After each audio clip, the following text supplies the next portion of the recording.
जी 1 minute wait करते हैं, फिर उसके बाद स्टार्ट करते हैं, इसको दोबारा कंटिन्यू करते हैं, ठीक है।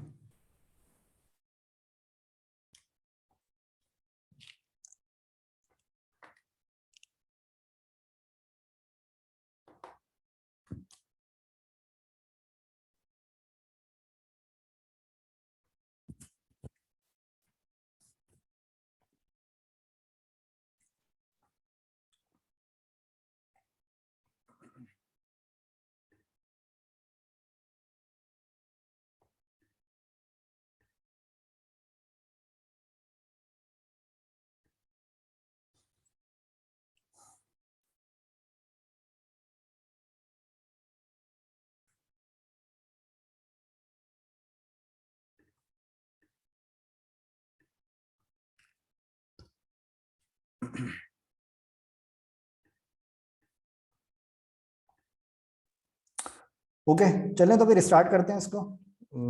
ठीक है। अच्छा, इसके अंदर हम मजीद देखते हैं कि हम इसको अपने डिज़ाइन को कैसे ब्रेक डाउन करते हैं। अभी हम फॉर एग्जांपल मैं यहाँ पे अपना जो होम पेज है मेरा, इस होम पेज के अंदर, इस होम पेज को मैं यहाँ पे सिर्फ हम फर्स्ट सेक्शन को देखते हैं कि फर्स्ट सेक्शन हम कैसे इसका डिज़ाइन करते हैं, ठीक है। तो फर्स्ट सेक्शन के अंदर मैं क्या करता हूँ, सबसे पहले फर्स्ट सेक्शन के अंदर मैं हेडर को बिल्कुल सेपरेट कर देता हूँ, ठीक है। फॉर एग्जांपल ये मेरा हेडर आ रहा है। अच्छा, हेडर आपका जो होता है वो हेडर आपका हमेशा सेक्शन से बाहर होता है और वो आपका एक सेपरेट पार्ट होता है आपके सेक्शन का, ठीक है। मतलब हेडर एक ऐसी चीज होती है कि फॉर एग्जांपल आपका, अब आपने यहाँ पे 6 सेक्शंस बनाए, ठीक है। ये आपने यहाँ पे 6 सेक्शन इस तरह के बनाए, ठीक है। अब फॉर एग्जांपल ये वाला जो सेक्शन है आपका फर्स्ट वाला, ये वाला जो फर्स्ट सेक्शन है आपका, ये सेक्शन जरूरी नहीं है कि आपका हर पेज के ऊपर सिमिलर हो, ठीक है। तो उसके लिए आप क्या करते हैं कि आपका जो हेडर होता है वो हेडर आपका इस सेक्शन के बाहर होता है, ठीक है। वो हेडर को आप इस सेक्शन के अंदर यहाँ पे आप नहीं रख सकते। तो हेडर के लिए आपको क्या करना होता है, यहाँ पे आपको अलग से एक सेक्शन बनाना होता है जिसका नाम आपका होता है हेडर, ठीक है। तो इसको हम कहते हैं हेडर हैं। और इसी के अलावा अगर आपको यहाँ पे नजर आए कि यहाँ पे एक फुटर भी आपका हर वेबसाइट के ऊपर होता है, तो इसको हम कहते हैं फुटर। फुटर का मतलब है कि जो आपका आपकी वेबसाइट का जो सबसे लास्ट वाला पार्ट होता है वो होता है आपका फुटर, ठीक है। तो इसी तरीके से फुटर जो आपका आता है वो सबसे ज्यादा लास्ट में आता है, जो कि आपका सबसे बिल्कुल लास्ट पार्ट आपका होता है फुटर का, ठीक है। तो ये फुटर आपका सबसे ज्यादा लास्ट में आता है। सबसे पहले आपका क्या आता है, हेडर। हेडर के बाद आपका आता है सेक्शन, ठीक है। फिर इसके बाद जो भी आपके सेक्शंस होते हैं वो आपके पूरा सारा कंटेंट आपका हेडर के नीचे आपका आ रहा होता है, ठीक है। अब ये डिपेंड करता है एक्चुअली, अब इसके अंदर HTML को आप किसी भी तरीके से आप कर सकते हैं। फॉर एग्जांपल यहाँ पे आपका अगर आप ये करीम की वेबसाइट को अगर आप नोटिस करें तो इसके अंदर हेडर और सेक्शन से पहले यहाँ पे एक बार आ रही है, learn about Karim response to कोविड-19 है, ठीक है। तो इस तरह की अगर बार आपको कोई ऐड करनी होती है तो वो आप यहाँ पे हेडर से पहले भी ऐड कर सकते हैं, ठीक है। तो ये आपके ऊपर है कि आप यहाँ पे भी आप कोई बार यहाँ पे ऐड कर सकते हैं। आप चाहे तो यहाँ पे एक सेक्शन क्रिएट कर सकते हैं। फॉर एग्जांपल इसकी क्लास आप रख दें टॉप बार, या फिर इसको आप कमेंट यहाँ पे रख दें टॉप बार के नाम से, ठीक है। तो आप यहाँ पे इस तरीके से भी कर सकते हैं कि आप यहाँ पे अलग से आप बनाते हैं। तो ये जरूरी नहीं है कि हमेशा आपका हेडर जो है वो पहले आ रहा हो, या आपका हो सकता है इसके बाद आए, किसी स्पेसिफिक सेक्शन के बाद आए, ठीक है। तो ये चीज़ आपकी ज़रूरी नहीं है कि जिस तरह से आपने, मैं यहाँ पे आपको बता रहा हूँ, ये हमेशा आपके पास यही वाले सिनेरियोज हो सकता है आपके पास दूसरे केसेस के अंदर डिफरेंट सिनेरियोज भी हो सकते हैं। लेकिन उसके लिए बेटर ये है कि आप सबसे पहले ये समझ लें कि इसको ब्रेक डाउन कैसे करते हैं, ताकि आप हर सिनेरियो को अपनी रिक्वायरमेंट के हिसाब से आप इसको मीट कर सके, ठीक है। तो मतलब वो मत फिर आपका ये नहीं होगा कि जैसे आपको बताया सिर्फ आप उसी उन्हीं सिनेरियोज के अंदर आप सोच सकते हैं, मतलब आप उसको कोई अलग से कोई रिक्वायरमेंट आ गई तो आप उसको भी मीट कर पाएंगे, ठीक है। तो बेहतर ये है कि आप उसको अलग अलग सिनेरियोज के हिसाब से भी सोच सकते हैं। मतलब जब आप प्रैक्टिकली काम करते हैं तो प्रैक्टिकली काम करने के ऊपर ये होता है कि आपको वहां पे अलग अलग कोई भी रिक्वायरमेंट्स आपके पास आ सकती हैं, ठीक है। तो इस वजह से मैं आपको ये बता रहा हूँ। ओके, तो इसके बाद आपका क्या है, फॉर एग्जांपल हमें हमें क्या करना है, हमें एक इसके फर्स्ट सेक्शन को हमें क्या करना है कि मल्टीपल पार्ट्स के अंदर हमें इसको ब्रेक डाउन करना है, ठीक है। तो मल्टीपल पार्ट्स के अंदर हम इसको कैसे ब्रेक डाउन करते हैं, सबसे पहले मैंने आपको बताया कि हमें ये हेडर को बिल्कुल सेपरेट करना पड़ेगा, जो कि हमारा इस सेक्शन के बाहर होता है। अब अगर हम इसको इस सेक्शन के बाहर कर देंगे तो हम इसको इसके ऊपर कैसे लेकर आएंगे, वो चीज़ मैं आपको बताऊंगा, ठीक है। वो चीज़ मैं आपको बताऊंगा थोड़ी देर के बाद, ठीक है। लेकिन अभी हमें क्या करना है, फॉर एग्जांपल हम अभी अपना टारगेट करते हैं कि हमें इसका ये वाला लेआउट बनाना है, ठीक है। तो ये वाला लेआउट बनाने के लिए हम क्या करेंगे, सबसे पहले हमने एक हेडर बनाया। हेडर बनाने के बाद हमने क्या किया, हेडर बनाने के बाद हमने यहाँ पे इसका हमने सेक्शन बनाया। तो हमारे पास यहाँ पे सेपरेट हेडर आ रहा है और सेपरेट सेक्शन आ रहा है, ठीक है, जो कि हमारा हीरो सेक्शन है। ओके, अच्छा, अब हीरो सेक्शन के अंदर अगर आप नोटिस करें, इसको मैं थोड़ी देर के लिए बिल्कुल नीचे कर देता हूं ताकि हम जिसको फॉलो कर रहे हैं उसी के ऊपर हम फोकस करें, ठीक है। अच्छा, अब हीरो सेक्शन हमारा जो है वो हीरो सेक्शन हमारा ये है। अब मैंने आपको क्या बताया कि हर सेक्शन के अंदर आपके पास एक सेंटर स्पेस होता है जिसके अंदर आपका सारा कंटेंट आता है, ठीक है। तो जब मैं सेंटर स्पेस की बात करता हूँ, और फॉर एग्जांपल मैं यहाँ पे आपको लेआउट बना के दिखाता हूँ। फॉर एग्जांपल आपका ये आपका सेंटर स्पेस है, ठीक है। इसको मैं थोड़ा सा ऐसा करता हूँ कि इसको मैं थोड़ा सा इस तरीके से दे देता हूँ ताकि आपको ये चीज़ क्लियर हो कि जो आपका कंटेंट एरिया है, ये आपका फॉर एग्जांपल बैकग्राउंड है, और ये आपका कंटेंट एरिया है जिसके अंदर आप अपना सारा कंटेंट ऐड करते हैं, ठीक है। तो जब मैंने यहाँ पे एक बॉक्स बनाया तो इसका मतलब ये है कि आपको यहाँ पर भी एक डिव आपको यहाँ पे बनानी पड़ेगी, ठीक है। तो आपको क्या करना पड़ेगा कि आपको एक डिवाइडर यहाँ पे बनाना पड़ेगा, जिसको हम कहेंगे फॉर एग्जाम्पल मैं यहाँ पे एक सेक्शन के अंदर मैं यहाँ पे बनाता हूँ एक डिव मतलब एक डिवीजन मैंने यहाँ पे बनाई। डिवीजन मेरी क्या है कि मुझे एक यहाँ पे इस तरह का एक बॉक्स के अंदर अपना पूरा कंटेंट चाहिए ताकि मैं उसको एक स्पेसिफिक विड्थ के अंदर मैं उसको सेट कर सकूँ, ठीक है। अच्छा, स्पेसिफिक विड्थ के अंदर सेट करने के लिए मैंने यहाँ पे बनाई एक डिव। इस डिव के अंदर मैंने एक क्लास दे दी, ठीक है। अगर आपको ये क्लास के बारे में नहीं पता तो आप पुरानी वीडियोस देख लीजिएगा, क्लास के बारे में आप लोगों को पता चल जाएगा, ठीक है। क्लास एक्चुअली हमारा एक सिलेक्टर होता है जिसकी बेस के ऊपर हम अपना स्टाइल अपनी सीएसएस हम डिफाइन करते हैं। हमने यहाँ पे बनाई एक क्लास, ठीक है। इस क्लास को हमने दे दी हमने एक class they the, for example हमने इसको एक क्लास दे दी कंटेनर की, ठीक है। यहाँ पे हमने लिखा कंटेनर। कंटेनर का क्या मतलब है कि ये कंटेन करता है जो भी आपका सेंटर वाला जो कंटेंट है ये उसको कंटेन करता है, तो उसको हम यहाँ पे उसको मैंने यहाँ पे कहा है कंटेनर। अच्छा, कंटेनर हमने क्यों कहा है, वो इस वजह से कहा है क्योंकि हमारा ये जो कंटेंट है, ये कंटेंट हमारा जितने एरिया में कंटेन करेगा, मतलब इसका जो एरिया है वो इतना बड़ा एरिया है जिसके अंदर ये कंटेंट कंटेन करेगा आपका कंटेंट, ठीक है। तो ये हमारा जो मतलब इसके अंदर जो हमारा कंटेंट होगा वो इसके अंदर होगा, ठीक है। अच्छा, यहाँ पे मैंने बनाया एक कंटेनर, ठीक है। इस कंटेनर के अंदर मैंने यहाँ पे बनाया इस कंटेनर के अंदर मैंने यहाँ पे क्या बनाया, मैंने यहाँ इस कंटेनर के अंदर अगर आप नोटिस करें तो यहाँ पे आपके पास, अगर हम इसको मजीद ब्रेक डाउन करें तो यहाँ पे आपके पास दो अलग अलग कॉलम्स हैं, ठीक है। एक कॉलम आपके पास ये लेफ्ट है और एक कॉलम आपके पास ये राइट है, ठीक है। इसको मैं मजीद मतलब मैं आपको ब्रेक डाउन करना सिखा रहा हूँ। अगर आपको ये ब्रेक डाउन करना आ गया तो आप एचटीएमएल के स्ट्रक्चर को बहुत इजीली आसानी से क्रिएट कर सकते हैं, ठीक है। ये ब्रेक डाउन करना बहुत इंपॉर्टेंट है। अच्छा, अब इसके अंदर मुझे अपने डिजाइन को मजीद ब्रेक डाउन करना है, अपने कंटेनर को भी मजीद ब्रेक डाउन मुझे करना है। तो मजीद ब्रेक डाउन मैं कैसे करूंगा, फॉर एग्जांपल यहाँ पे मेरे पास दो अलग अलग कॉलम्स हैं। एक कॉलम हमारे पास ये है और एक कॉलम हमारे पास ये है, ठीक है। तो इस तरह के दो अलग अलग कॉलम्स है मेरे पास। इस कॉलम की का जो साइज है, अच्छा, इस कॉलम का जो साइज है वो साइज मेरा क्या है, वो साइज मेरा है 50%। फॉर एग्जांपल अगर आप इसके ऊपर नोटिस करें तो हमारा जो सेंटर जो कंटेनर है वो कंटेनर हमारा है ये वाला, जिसकी हमारे पास यहाँ पे इसका ये सेंटर पार्ट है, ठीक है। ये इसका सेंटर पार्ट है। अब आधा पार्ट इसको आप यहाँ पे, जैसे ये हमारा कंटेनर है, यहाँ से स्टार्ट होके यहाँ पे हमारा कंटेनर एंड होता है। तो ये हमारे दो अलग अलग कॉलम्स है, एक कॉलम ये है और एक कॉलम ये है हमारे पास, ठीक है। तो कॉलम हमने यहाँ पे डिफाइन किया, ठीक है।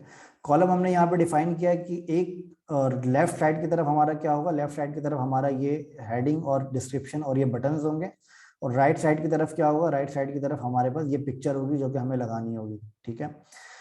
अच्छा, जब मैं इसको यहाँ पे इस तरीके से मैंने दो बॉक्सेस के अंदर डिवाइड किया तो इसका क्या मतलब है, इसका मतलब ये है कि यहाँ पर भी आपके पास कंटेनर के अंदर आपके पास यहाँ पे दो अलग अलग बॉक्सेस होंगे। फॉर एग्जांपल मैं इस बॉक्स को कहता हूँ, एक क्लास मैंने यहाँ पे बनाई, इसको मैंने कहा लेफ्ट, इसको मैंने कहा राइट, ठीक है। तो यहाँ पे मेरे पास दो अलग अलग डिव्स हो गई, एक लेफ्ट की हो गई और एक राइट की हो गई, ठीक है। तो ये अलग अलग डिव्स मैंने यहाँ पे बनाई। तो इसके अंदर क्या होगा मेरा, इस कंटेनर के अंदर मेरे पास ये दो कॉलम्स होंगे अलग अलग, एक लेफ्ट का होगा और एक राइट का होगा।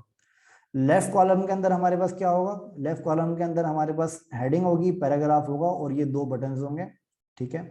और राइट कॉलम के अंदर हमारे पास क्या होगा, राइट कॉलम के अंदर होगी हमारे पास ये इमेज, ठीक है। ये वाली इमेज हमारे पास होगी राइट कॉलम के अंदर, और लेफ्ट कॉलम के अंदर हमारे पास क्या होगी, हेडिंग। अच्छा, हेडिंग मैंने आपको लास्ट क्लास के अंदर बताया था, हेडिंग के लिए आप यहाँ पर यूज कर सकते हैं। फॉर एग्जांपल मैं यहाँ पे H2 में यूज करता हूँ। हेडिंग की हमारे पास 6 टाइप्स होती हैं, जिसके अंदर मैंने H2 मैंने यूज किया है, ठीक है। अगर आपको हेडिंग्स के बारे में नहीं पता तो आप पुरानी क्लासेस को देख लीजिएगा, आपको क्लियर हो जाएगा। अच्छा, जैसे मैंने यहाँ पे H2 का मैंने यूज किया, H2 के अंदर जो मेरी हेडिंग है वो क्या है, H2 के अंदर मेरी हेडिंग है UAE first live trivia game show. ठीक है, ये मेरी हेडिंग है जो कि मुझे यहाँ पे ऐड करनी है। इसको मैंने यहाँ पे किया UAE first live trivia game show. ठीक है, ये हेडिंग मैंने यहाँ पे डिफाइन करी। इस हेडिंग को डिफाइन करने के बाद इसी कॉलम के अंदर, मतलब लेफ्ट के ही कॉलम के अंदर हमारे पास क्या है, हमारे पास एक पैराग्राफ भी है।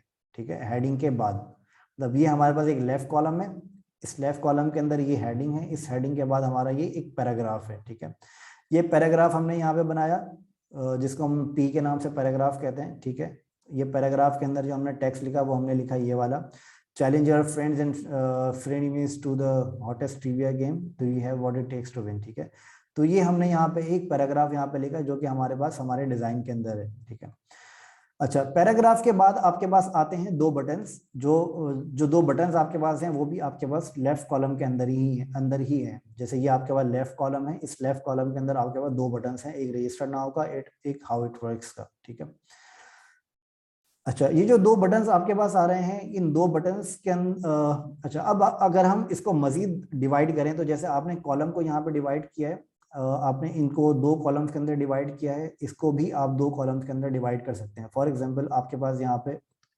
आपके पास यहाँ पर आ गई आपकी हेडिंग। मैं इसको आपको HTML स्ट्रक्चर की वजह से मैं ये बॉक्सेस बना के दिखा रहा हूँ। फॉर एग्जाम्पल आपके पास यहाँ पे आपकी आ गई हेडिंग।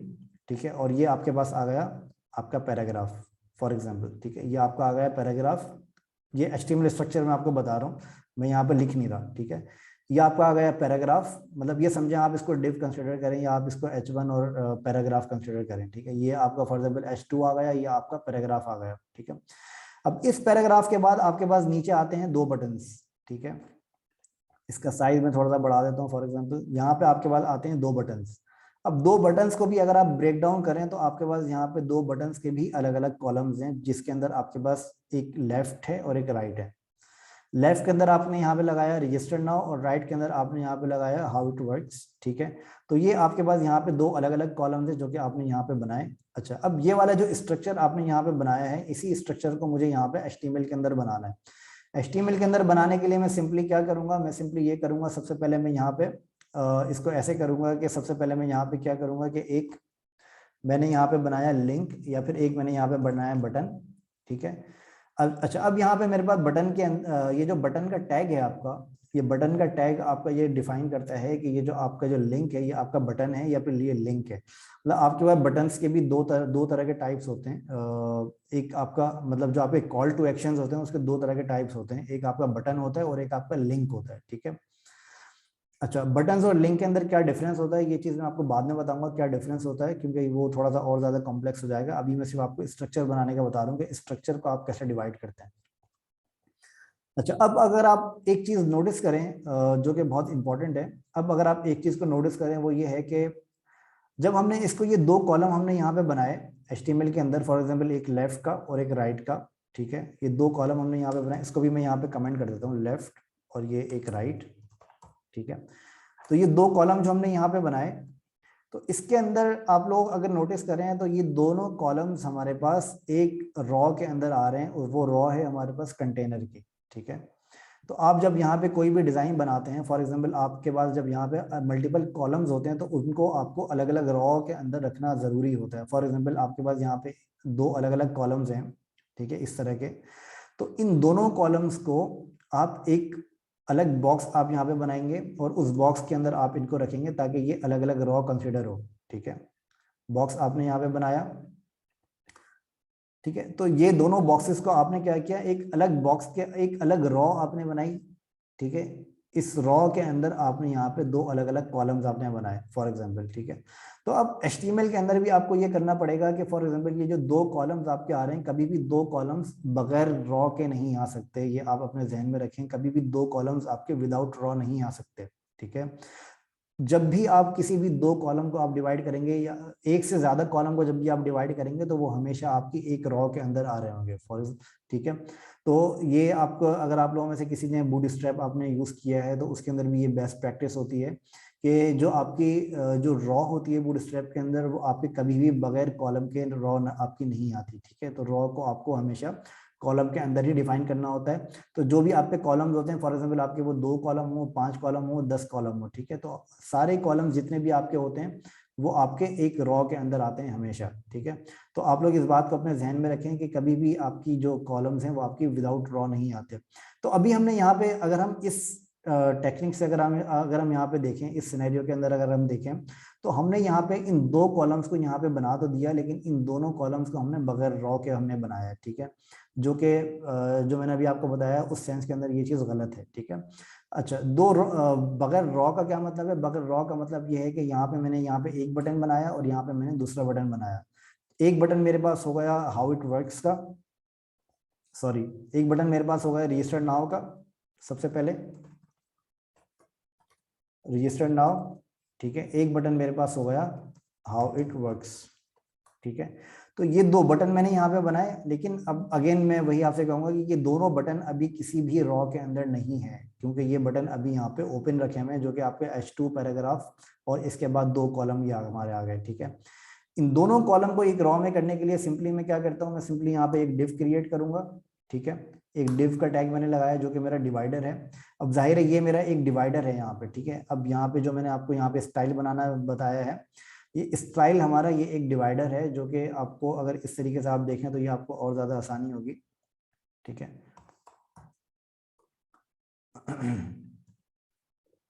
अच्छा, ये जो स्टाइल आपका आ रहा है ये आपका एक डिवाइडर है, जो कि आपको एक रॉ के अंदर आपको ऐड करना पड़ेगा, ठीक है। तो ये इस रॉ के अंदर मैंने इसको यहाँ पे ऐड किया, ये रॉ मेरी मैंने बनाई यहाँ पे एक डिव।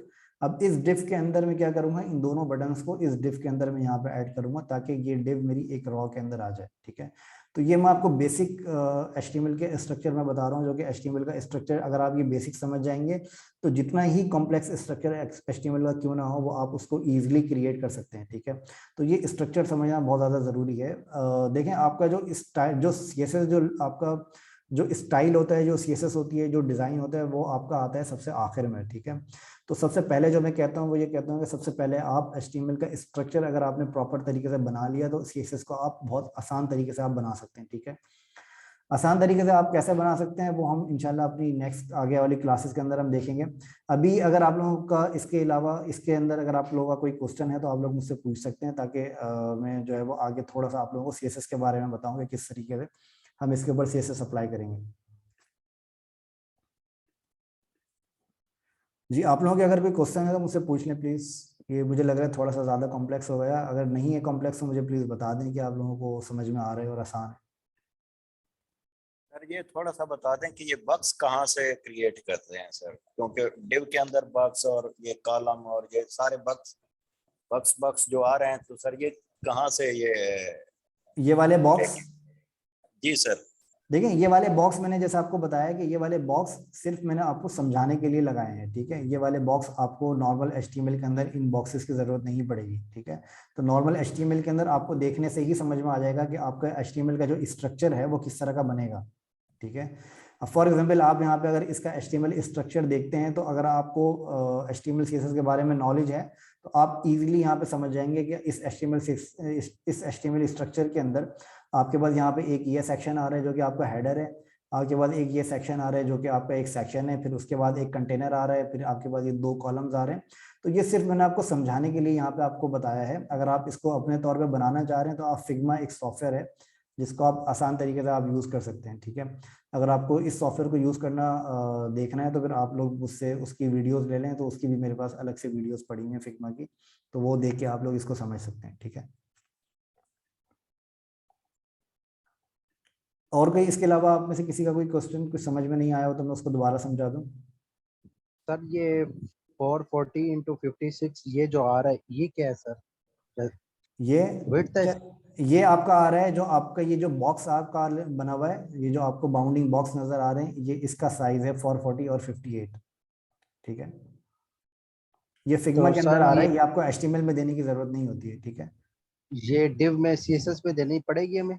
नहीं, ये CSS डिव में का साइज? नहीं देनी पड़ेगी, वो मैं आपको अभी थोड़ा सा मैं बना के बताता हूँ उसको, ठीक है। ठीक हो। अच्छा, अभी तक ये जो मैंने अभी तक जो समझाया है वो ज्यादा कॉम्प्लेक्स तो नहीं है, वो समझ में आ रहा है आप लोगों को? यस सर आ रहा है। Okay, nice. अगर किसी को कॉम्प्लेक्स लग रहा है तो प्लीज बता दें मुझे। अच्छा सर, मेरा एक क्वेश्चन है कि ये जो इसकी विड्थ वगैरह है, ये किस तरीके से डिफाइन हो गया? अभी तो हमने बॉक्स को बना दिया, अभी आप ये जो कोड अभी जहाँ तक लिखा है, आप इसको एग्जीक्यूट करके दिखा मैं सकते आपको हैं बिल्कुल ताकि मैं आपको बिल्कुल अब नेक्स्ट जो मेरा पार्ट है वो यही है कि मैं आपको ओके बता ओके रहा ठीक है। हूँ, वो मैं आपको बता रहा हूँ कि वो किस तरीके से हम उसको ब्राउजर के अंदर क्या क्या करेंगे और कैसे हम उसका स्टाइल डिफाइन करेंगे, ठीक है? क्योंकि अभी तक हमने ठीक है इसका कोई भी स्टाइल हमने डिफाइन नहीं किया, अभी तक हमने सिर्फ उसकी एचटीएमएल लिखी है। अब स्टाइल हम नेक्स्ट उसमें डिफाइन कर रहे हैं। नेक्स्ट जो 10-15 मिनट होंगे हम उसके अंदर उसका स्टाइल डिफाइन करेंगे, ठीक है? ठीक है ठीक है ओके। ओके। अच्छा, तो इसके अंदर जब आप इसको यहाँ पे बना देते हैं तो इसको बनाने के बाद आप देखें, अब आपको यहाँ पे इसका एचटीएमएल स्ट्रक्चर फौरन समझ में आ जाएगा। फॉर एग्जांपल यहाँ पे मैंने यहाँ पे आपको बताया कि सेक्शन सेक्शन आपने क्यों बनाए। सेक्शन के बाद हमने इनको 2 कॉलम्स में डिवाइड कर दिया, जो कि हमारे ये 2 कॉलम्स हैं, ये एक लेफ्ट है और एक ये राइट है। उससे पहले हमने एक कंटेनर बनाया। कंटेनर का क्या मतलब है कि आपका जो सेंटर कंटेंट है वो आपका सेंटर कंटेंट इसके अंदर आ सके, ठीक है? अच्छा, फिर इसके बाद आपके पास यहाँ पे बटन्स आ जाते हैं। इसको भी मैं आपको समझाने के लिए यहाँ पे लिख देता हूँ बटन्स, ठीक है? तो आपको यहाँ पे समझ में आ जाएगा कि ये बटन्स हैं, ठीक है? अच्छा, अब हम इसको देखते हैं कि हम इसको स्टाइल कैसे करेंगे। और अब फॉर एग्जांपल मैंने आपको बताया कंटेनर का क्या मतलब है कि आपको सेंटर के अंदर आपको ये कंटेनर चाहिए। अब इसका ऑब्वियसली कि आपको ये माइंड में फौरन आएगा कि इस कंटेनर का कोई ना कोई साइज होगा जो कि आपको डिफाइन करना पड़ेगा, ठीक है? ऑब्वियसली ये ऑब्वियस सी बात है कि ये जो कंटेनर है आपका, ये कंटेनर आपका 100% के ऊपर नहीं है, ठीक है? ये आपका एक सेंटर कंटेनर है, जिसको अगर आप फॉर एग्जाम्पल कोई बड़ी स्क्रीन के अंदर अगर आप अपने लेआउट को देखते हैं, मैं इसको यहाँ से थोड़ा सा मैं यहाँ से हटा देता हूँ और इसको कोशिश करता हूँ कि मैं थोड़ा सा सेपरेट इसको कर दूँ ताकि ये दूसरे लेआउट्स के अंदर मिक्सअप ना हो, ठीक है? अच्छा, फॉर एग्जांपल आप अपने लेआउट को आप बड़ी स्क्रीन के ऊपर देखते हैं, ठीक है? अच्छा, जरूरी नहीं है कि जो भी आप स्क्रीन देख रहे हैं वो स्क्रीन आपका सब सारी स्क्रीन का साइजेस आपके सेम हो, ठीक है? कुछ लोगों के पास ऐसा होता है कि उसके बाद उनके पास बड़ी स्क्रीन भी होती है, तो बड़ी स्क्रीन को देखते हैं। बड़ी स्क्रीन के अंदर जब आप इसको देखते हैं तो कुछ लोगों के पास ऐसा होता है कि वो बड़ी स्क्रीन के अंदर आपके पास इस तरह की भी स्क्रीन होती हैं जो कि आपको उसके उन स्क्रीन के ऊपर भी आपका लेआउट जो है वो सेंटर में आ रहा होता है। जैसे फॉर एग्जाम्पल ये जो हमने करीम की वेबसाइट हम देख रहे हैं, इसको अगर मैं यहाँ पे माइनस करूँ और इसको थोड़ा जूम आउट करूँ तो आपको यहाँ पे नजर आएगा कि जो करीम की वेबसाइट का जो कंटेंट है, जो कंटेनर है, वो आपका बिल्कुल सेंटर आपका ये कंटेनर है। मतलब ये वाला कंटेनर आपका लेफ्ट या राइट की तरफ नहीं जा रहा है, ये आपका सेंटर के अंदर फिक्स है ये कंटेनर आपका, ठीक है? तो इस चीज को मैनेज करने के लिए आप क्या करते हैं, इस चीज को मैनेज करने के लिए सबसे पहले आप क्या करते हैं कि आप सबसे पहले आप कंटेनर की विड्थ डिफाइन करते हैं ताकि वो आपको क्लियर हो जाए कि ये कंटेनर का साइज आपका क्या है, ठीक है? अच्छा, उससे पहले आपके पास यहाँ पे क्या आता है, उससे पहले आपके पास आता है बॉडी और उसके बाद आपके पास आता है मेन, ठीक है? मैं क्या करता हूँ, सबसे पहले मैं बॉडी को अपना कोई ना कोई एक बैकग्राउंड कलर दे देता हूँ ताकि हमारे पास हम इसका कुछ लेआउट हम यहाँ पे देख सकें। अच्छा, इसको मैं ओपन कर लेता हूँ अपने पास। तो जब मैं इसको ओपन करूंगा तो वहाँ पे बड़ा हॉरिबल आप लोगों को नजर आएगा, तो उस पर आप लोगों को बिल्कुल कंफ्यूज होने की जरूरत नहीं है, ठीक है? तो ये आप लोगों को बड़ा हॉरिबल यहाँ पे नजर आ रहा है। मैंने इसको ओपन किया, ठीक है? मैं यहाँ से लेआउट.css भी मैंने पूरी यहाँ से रिमूव कर दी। और इसके अलावा यहाँ पर भी मैं इसको बता देता हूँ कि ये layout.2.css से अपनी CSS उठाए, ठीक है? मैं इसको अब यहाँ पे रिफ्रेश करता हूँ तो आप यहाँ पे देखेंगे कि मेरे पास HTML का कोई भी स्ट्रक्चर यहाँ पे नहीं आ रहा है, ठीक है?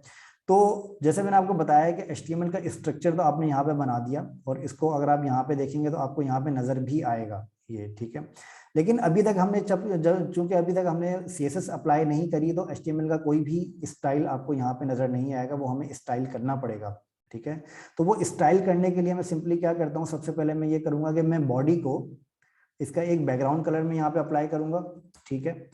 बैकग्राउंड कलर कैसे मैं अप्लाई करूंगा, फॉर एग्जांपल मुझे बैकग्राउंड कलर इसका करना है।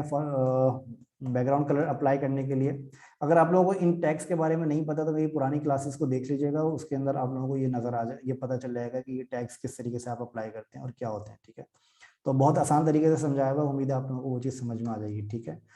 अच्छा, अब इसके अंदर जब मैं बॉडी के अंदर जब भी मैं ये बैकग्राउंड कलर में अप्लाई कर रहा हूँ तो बैकग्राउंड कलर में क्या अप्लाई करूंगा, फॉर एग्जांपल मेरा जो बैकग्राउंड कलर है वो मुझे व्हाइट रखना है या फिर मुझे ये ब्लू रखना है, फॉर एग्जांपल, ठीक है? तो अगर फॉर एग्जांपल मुझे अपना बैकग्राउंड कलर ये ब्लू रखना है या फिर मुझे ये व्हाइट रखना है तो वो मैं इजिली यहाँ से इसके कलर कोड को कॉपी कर सकता हूँ, ठीक है?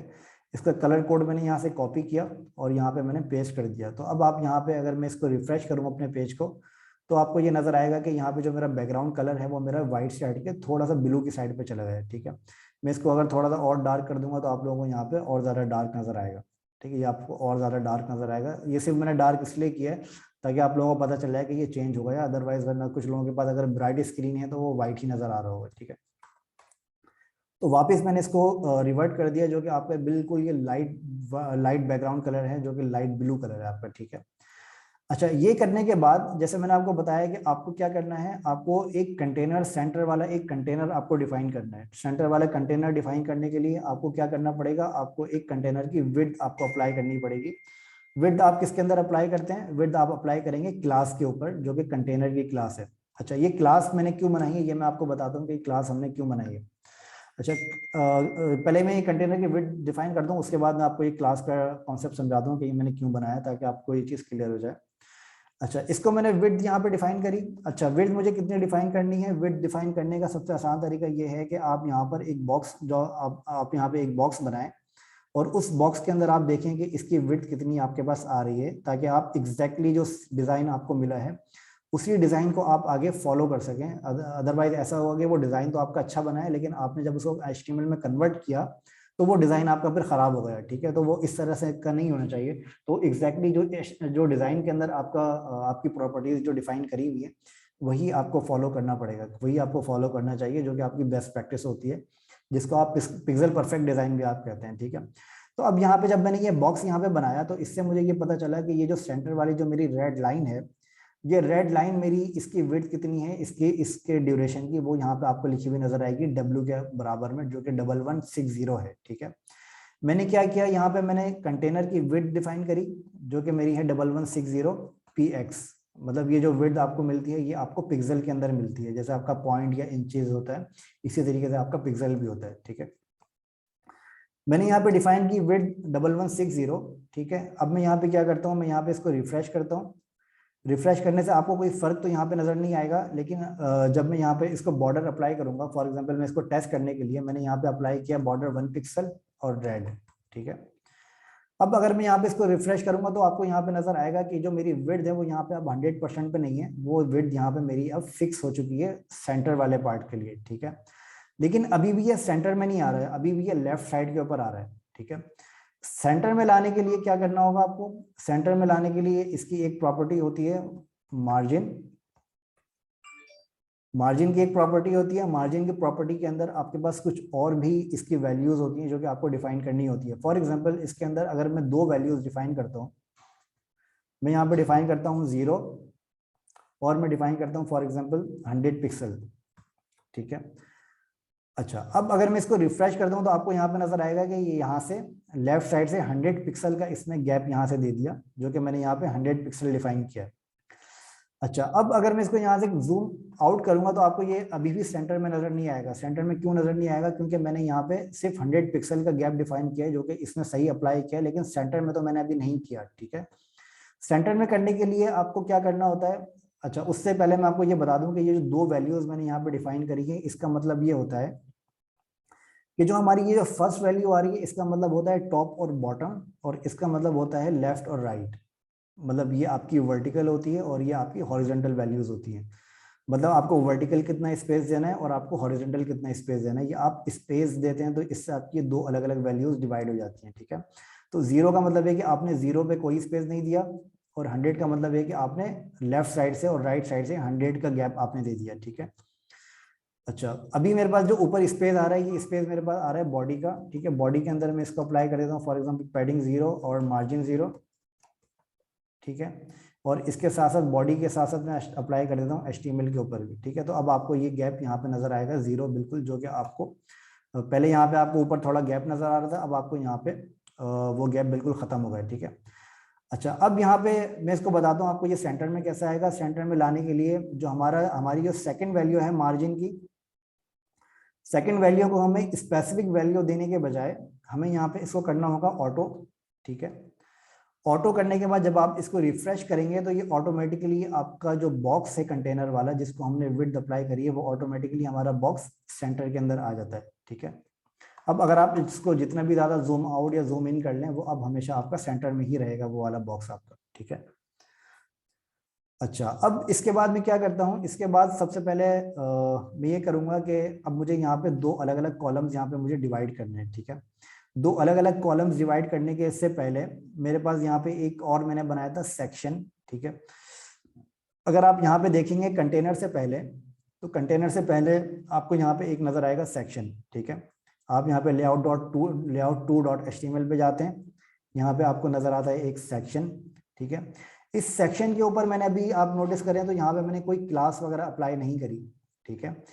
अच्छा, अगर मुझे इस सेक्शन के ऊपर कोई क्लास अप्लाई करता हूँ और मुझे इस सेक्शन का ये बैकग्राउंड कलर मुझे चेंज करना है, फॉर एग्जाम्पल ये जो बैकग्राउंड कलर मेरे पास आ रहा है, ये बैकग्राउंड कलर मुझे अप्लाई करना है इस सेक्शन के ऊपर, तो ये अप्लाई करने के लिए मैं सिंपली क्या करूंगा, मैं सिंपली यहाँ पे एक क्लास डिफाइन करूंगा। क्लास मेरी होनी चाहिए अपना हमारा जो ये सेक्शन है इससे रेलिवेंट।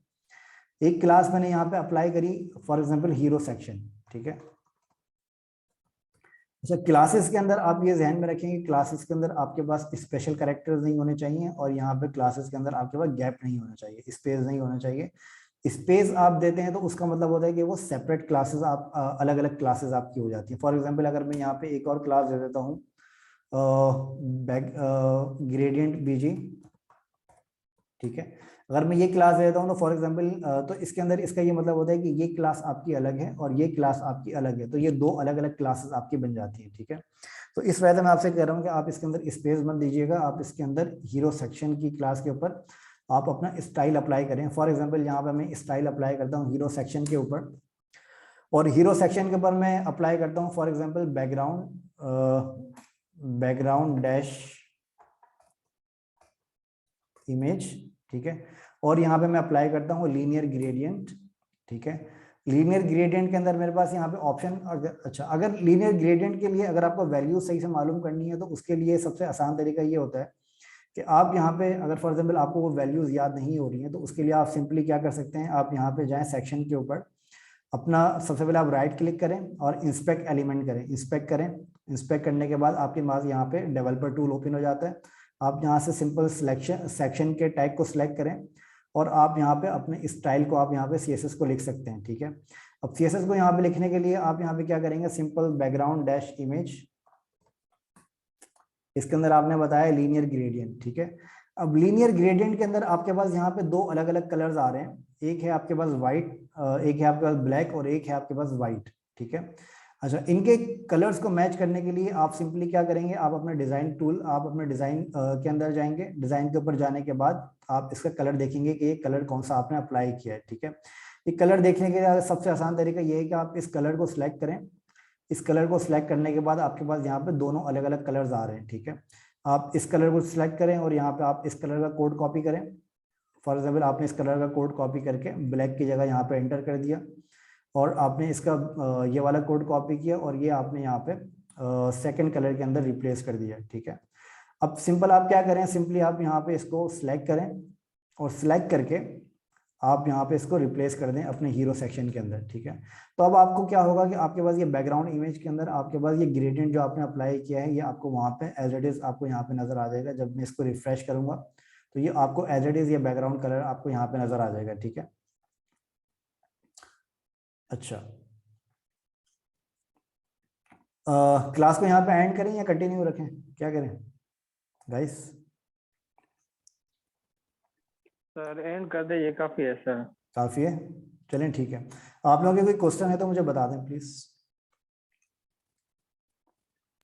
अच्छा सर, ये जो आपने कलर डिफाइन करा है, ये इस सेक्शन के अंदर क्यों नहीं आया? क्योंकि ये कलर जो है ये आपका लेफ्ट राइट पूरा है उसके ऊपर चलेगी, बॉक्स के अंदर नहीं आया, तो इसकी क्या वजह? ये बॉक्स के अंदर आ रहा है ये कलर, लेकिन ये बॉक्स जो है आपका ये ट्रांसपेरेंट बॉक्स है। अगर फॉर एग्जांपल मैं यहाँ से इसका बॉर्डर हटा दूंगा तो आपको ये पता भी नहीं चलेगा कि ये बॉक्स है, ठीक है। तो ये बॉक्स के अंदर ये ऑलरेडी ये आ चुका है यहाँ पे, जो कि आपको नजर नहीं आ रहा, ठीक है। और यहाँ पे मैंने 45 डिग्री दिया हुआ है, इसको मैं कर देता हूँ टू लेफ्ट, ठीक है। और यहाँ पे जो आपके पास ये स्पेस आ रहा है, ये स्पेस आपके पास आ रहा है इस हेडिंग के अंदर, स्पेस दिया हुआ है, इस वजह से वो स्पेस आपके पास आ रहा है। जिसको मैं यहाँ पे फॉर एग्जांपल मैं इसको बता देता हूँ, सारे स्पेसेस में हटा देता हूँ फिलहाल आपको समझाने के लिए।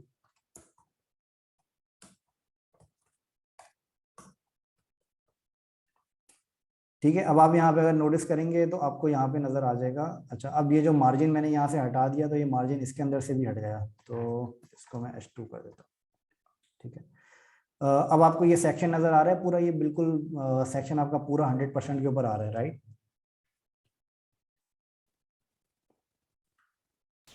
ठीक है सर, मैं समझ गया। समझ गए? इससे पहले जो आपको आ रहा जी था जी, वो उस बॉक्स के अंदर आ रहा था, लेकिन वो बॉर्डर की वजह से आपको ऐसा लग रहा था कि वो सेपरेट है। ठीक हो गया। अच्छा सर, ये जो लीनियर ग्रेडियंट है, ये एक स्पेसिफिक इसका टैग है या तो ये बैकग्राउंड कलर को डिफाइन, बैकग्राउंड कलर का नाम है, ये कलर्स का नाम है? नहीं, ये ये लीनियर लीनियर, ग्रेडियंट ये आप डिफाइन करते हैं जब आपको यहाँ पे ग्रेडियंट का इफेक्ट देना हो। ग्रेडियंट का मतलब है कि एक कलर आपका दूसरे हाँ, कलर के मर्ज। अंदर ब्लेंड हो रहा होता है, तब आप लीनियर ग्रेडियंट यूज करते हैं। अगर अदरवाइज अगर आप यहाँ पे कोई कलर यूज करेंगे तो वो भी आपके यहाँ पे इंप्लीमेंट हो जाएगा। फॉर एग्जाम्पल मैं यहाँ पे लीनियर ग्रेडियंट की जगह कोई ब्लू कलर में यहाँ पे यूज कर देता हूँ, ठीक है, तो आपका वो यहाँ पे पूरा ब्लू कलर यहाँ पे आ जाएगा। लेकिन वो कलर आपको डिफाइन करने के लिए आपको बैकग्राउंड के अंदर यूज करना पड़ेगा, वो इमेज के अंदर आपको यूज नहीं कर सकते आप। ठीक है, और ये बैकग्राउंड कलर और डिफ इमेज में क्या डिफरेंस है? अच्छा, बैकग्राउंड कलर के अंदर ये होता है कि आप कलर डिफाइन करते हैं, और बैकग्राउंड इमेज के अंदर ये होता है कि आप वहाँ की इमेज डिफाइन करते हैं, और या फिर आप ग्रेडियंट डिफाइन करते हैं। तो दोनों में ये डिफरेंस होता है। ठीक है ये सर, मैं आपको ठीक बाद है। में लगा के बताऊंगा बैकग्राउंड इमेज नेक्स्ट क्लास के अंदर मोस्ट प्रॉब्ली कल। ठीक है, ठीक है, थैंक यू सर। क्लियर है यहाँ तक? जी जी। ठीक है, आप लोगों के कोई फीडबैक हो तो वो फीडबैक दे दीजिएगा मुझे। ठीक है, अगर आप लोगों को कोई ये मुश्किल लग रहा हो तो वो भी बता दीजिएगा, और अगर आसान लग रहा हो तो उस पर भी फीडबैक दे दीजिएगा। और इसके अलावा अगर आप लोगों में से किसी को कोई भी कन्फ्यूजन हो रही हो तो मुझसे मुझसे व्हाट्सएप के ऊपर आप लोग कांटेक्ट कर सकते हैं। ठीक है, वीडियोस को देख लीजिएगा, अगर आप लोगों को कोई पुरानी वीडियोस अगर आप लोगों ने कोई मिस कर दी है तो उसको याद से देख लीजिएगा, वरना आप लोगों को ये चीज़ समझने में काफ़ी ज़्यादा प्रॉब्लम होगी कि ये टैग क्या होते हैं, सीएसएस क्या होती है, स्टाइल्स के अंदर क्या होता है, और हमने सीएसएस को लिंक कैसे किया है, अलग अलग दो दो फाइल्स कैसे बनाते हैं। तो ये सारी चीज़ें आप लोग हमारी मेरी पुरानी वीडियोस देखेंगे तो उसके अंदर आप लोगों को ये चीज़ समझ में आ जाएगी ईजिली। ठीक है, तो आज की क्लास को यहाँ पे एंड करते हैं। ज्वाइन करने के लिए थैंक यू सो मच। तो इंशाल्लाह कल फिर मुलाकात होती है इसी टाइम के ऊपर। तो जब तक के लिए अल्लाह हाफिज़, थैंक यू सो मच, अपना ख्याल रखें। ठीक है, अल्लाह हाफिज़।